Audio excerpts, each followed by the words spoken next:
Good morning and welcome to Rosebud Homestead. Today we are going to be doing the third in our series of first lessons in bread baking, and we're going to be doing multigrain bread, which is so much fun. I can't wait to get into this. I think you're going to love it. But first of all, welcome to our community where we really focus in on food security, self-reliance, and emergency preparedness. And we so appreciate all of you who are helping us to spread the word about safe canning and building food reliance. And so we ask you to please subscribe and like our videos if indeed you do, and then to share them so that we can get the word out. It's going to take all of us to counteract some of the information that is out there that could be detrimental to people's health. So before we get started on today's lesson, I want to give you a heads up about a couple things that are coming. We have been focusing on a basic bread recipe, and today is no different, except we're going to deviate a little bit from the, Jim, we're going to be deviant bread bakers. Jim loves that kind. Yes, that's good stuff. Jim loves that kind of talk because he's a psychologist. But I wanted to give you heads up on some of the equipment that you might want to consider if you are going to take bread baking seriously, because we're going to move things up a notch. One of the things that you're going to want to have is a good thermometer. A thermometer that is capable of measuring water temperature up to the point of about where it's good for yeast, which is about up to 110. And then to poke in the back of bread so that it will go up to about 200.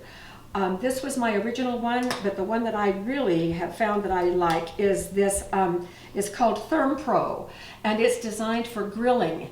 And boy, it does a good job on everything that I need to do with bread too. And I bought this for Jim, but I'm kind of commandeering it when I bake bread because it works so well. Then the other thing that you're going to want to have on hand, if you don't already, is a simple food scale. And I've had this one for about 100 years. The brand is worn off on the name of it. I don't even know what it is, so don't ask me what kind I have. You can tell this little bowl that goes on the top has been cracked on the side, and I've mended it with tape. Jim keeps telling me we need to get you a new one, we need to get you a new one, but this one works just fine because we're going to start measuring flour by weight instead of by volume. And that is exactly how professional bakers do it. So we're going to move in that direction over the next couple of lessons. So just so that you will know that if you are able to get those pieces of equipment, and none of those are very expensive. So we'll get right to this lesson in just a moment.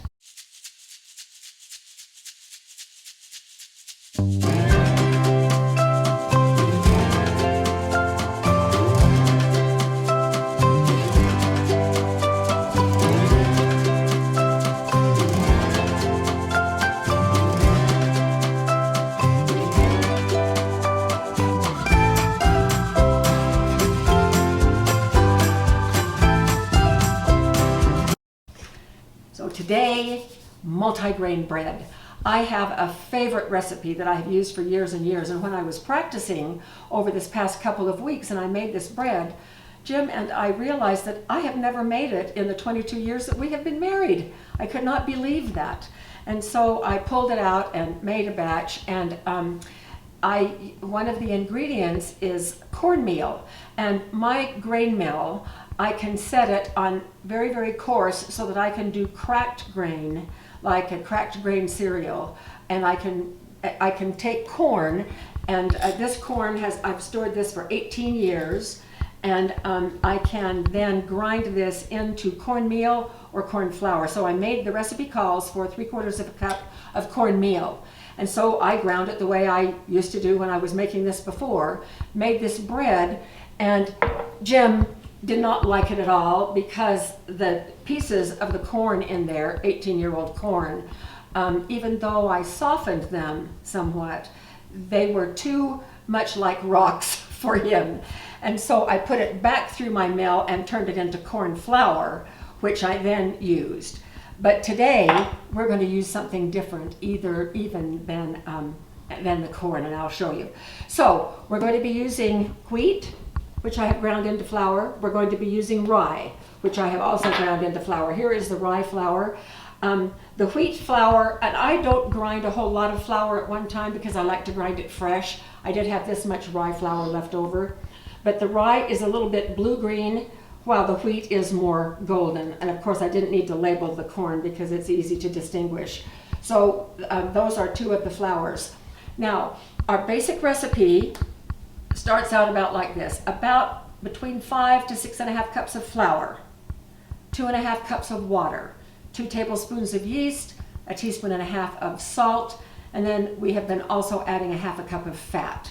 So that is the basic recipe that we're going to do today. We're going to mix up the flours and add some extra ingredients.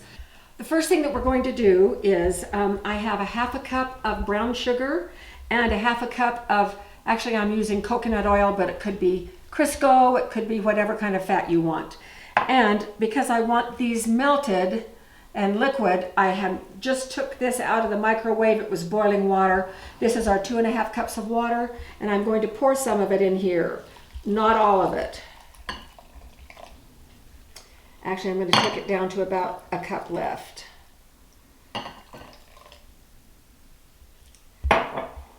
Because multigrain bread usually has some kind of texture to it besides just a smooth crumb at the inside of the bread, that's what I use the cornmeal for. It made it a little bit crunchy.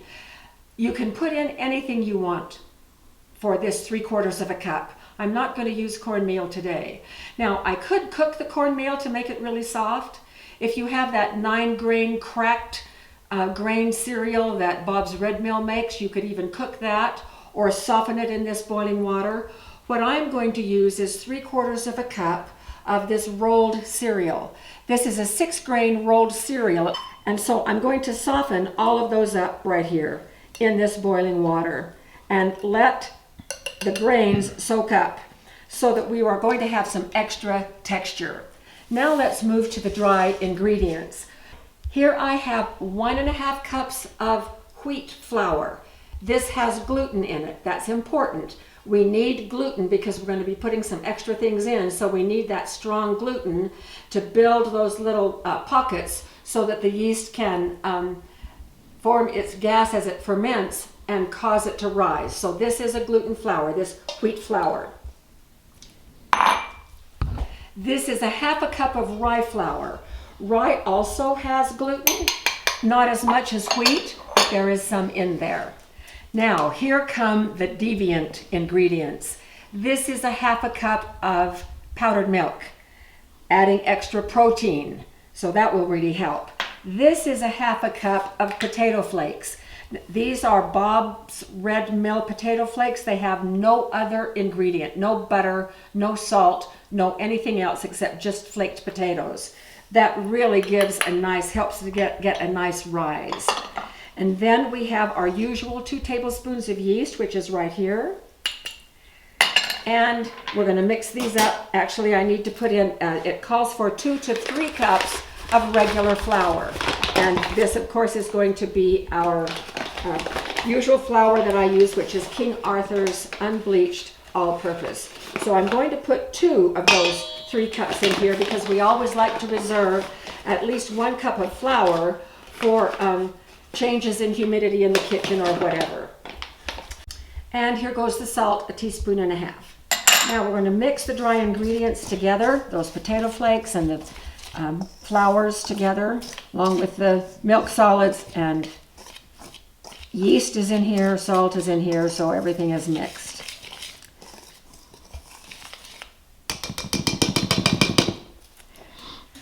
Now this, depending on how hard that 3rd ingredient is, the replacement for the cornmeal, you're going to want to let this boiling water stuff soak until that grain is softened. Now these were rolled grains, and so they're going to soften pretty quickly. I also need for the water to cool down because we don't put super hot water in our yeast the way some recipes call for. I want this to cool down to between 95-ish and not more than 100. So we're going to let this cool down and those rolled cereal particles to soften just a little bit, and we'll be back when this is the right temperature then to add to our dry ingredients. All right, it is exactly 95 degrees. Let's roll with it. So here we go. We're going to combine these two. And here goes all that yummy texture, all of that rolled cereal. So have a ball in deciding what you're going to put in your multigrain bread to give it that extra texture. Now, a lot of people say do this with a wooden spoon. You know me, I like to get my hands in it so that I can feel the texture and know when I have enough flour in there. So this doesn't bother me at all. And of course, I start with really clean hands. So I'm going to just start stirring this mixture and do our regular method on this, where we do the caterpillar and the folding. All right, I can already tell that I'm going to need a little bit more flour. It's quickly absorbing the flour. It's getting a little bit stiffer with every move. Here's the caterpillar and the fold. We want to develop the gluten because it's got a lot to carry. All right, I need more flour.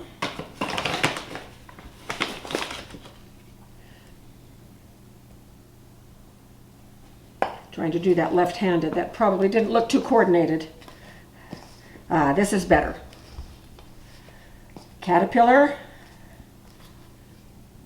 Get it off my fingers. And I'm feeling the texture too. I can feel those little particles of the rolled cereal. Oh, this is perfect. And caterpillar and folding. Up over the top and down, over the top and down. Now I'm going to put it out on the counter. It's going to be picking up some more flour. And remember, we want this to be, when we're all done, the texture of a nice, fluffy, soft marshmallow. We're still going for that texture. Okay, so I'm going to knead it a little bit. We're developing the gluten here. You can also do this in your stand mixer if you have one, but I know not everyone has one. That's why I like to demonstrate it. Okay, I've got enough flour, so I want to move the flour out of the way so I'm not picking up much more. I want this to stay soft. It needs to be a soft dough. And I'm starting to see I think this is going to be grand. As I'm kneading, I can both see and feel those flakes of the rolled cereal. So I do this only for a couple of minutes. And then, as we know, the gluten can continue to develop while we give it a little rest, which is what we are going to do for the next 15 minutes. So here it is. I don't know if you can see this up close, but here's the flakes of the cereal. This is going to be such a lovely bread with those flakes in there. So I'm going to now cover it with this pan, and we'll be back in 15 minutes. It's been 15 minutes. Let's check our bread.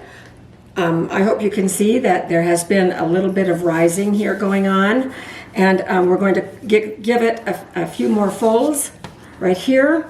And boy, I'll tell you, knowing how to make your own bread is such an important step in food security.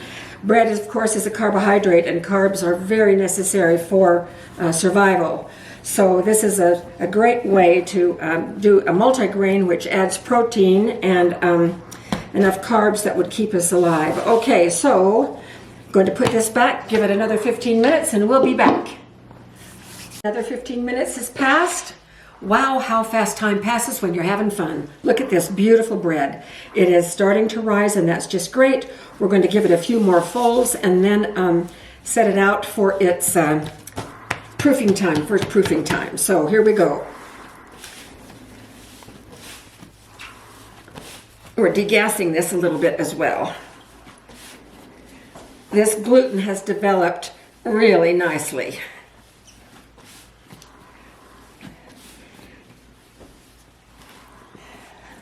Okay, here it is, and I have this bowl with a little bit of oil in the bottom, so I'm going to put it face first down, wiggle it around, and then flip it over. You can see the oil on the top. We're going to cover it with a grocery bag, plastic grocery bag, or you can use plastic wrap or whatever you'd like, and we're going to let it sit out on the counter right here My kitchen is generally about between 70 and 75 degrees year-round. It holds this temperature. It's crazy. And we're going to let that rise until almost double, and then we'll be back. I just came out to check the bread. It's only been a half an hour, and look, we are ready to go. Now remember, just because it took my bread a half an hour doesn't mean that's what it will take yours. So let your dough tell you when it's ready. It should be double, close to double. This may be actually a little bit more than double, but that's fine. On this proofing it is okay. So I'm just going to put a little bit more flour out here, and now we're going to deflate this and get it ready to put right in the pans. Now I am going to show you a new way of shaping, because there are lots of ways that bread can be shaped. So as I degas this, I'm trying to get it more into a rectangle instead of a circle, because that's going to be important for what we're going to do. So degassing this rectangle. I'm going to cut this right down the middle.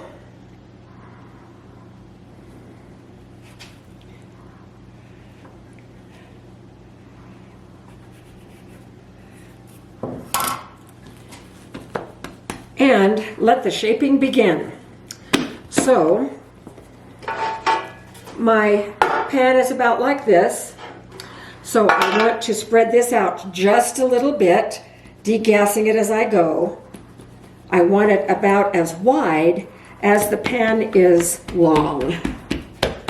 So that's about right. It's just a little short, but it will expand. Now I'm just going to start with a very tight roll right here, and as I roll I'm going to fasten it down.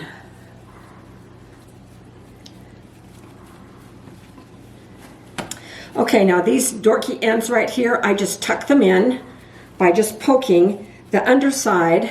I'll stretch that out and zip together with pinches. And again, these dorky ends I'm just going to sort of pinch together. Okay, and the mass is fairly evenly distributed, so I'm just going to pop this little log right in the pan. And the lumps there are the cereal pieces.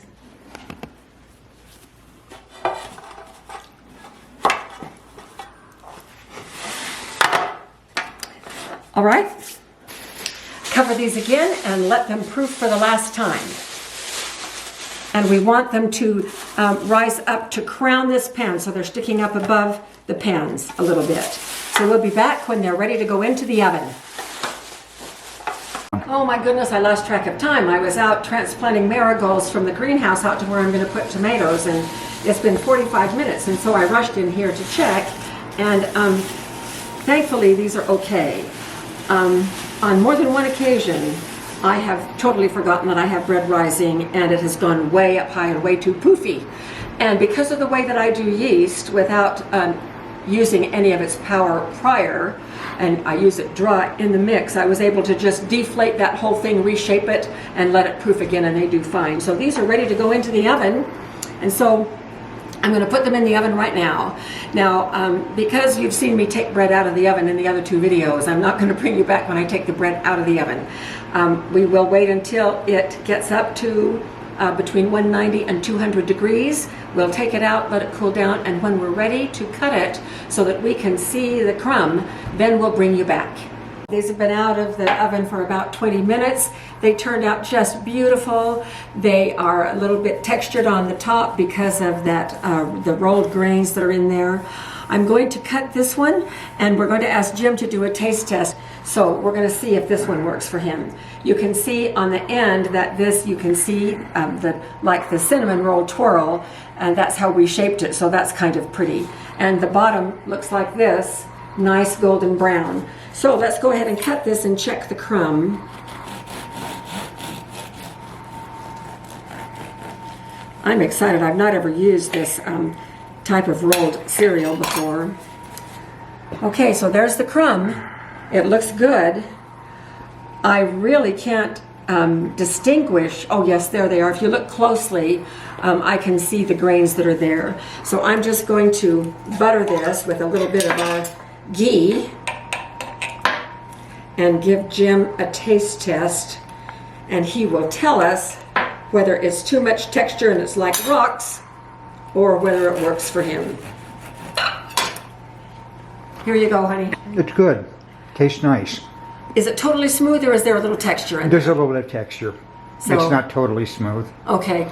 The marshmallows work real well. Okay. So I think we have success. Have a lot of fun with this recipe. That 3/4 of a cup of whatever that you might want to add. Go wild and crazy. Put in whatever you would like. You can also add seeds like sunflower seeds and any other kind of seeds that might work well for you. And you don't have to count those as part of the 3/4 of a cup.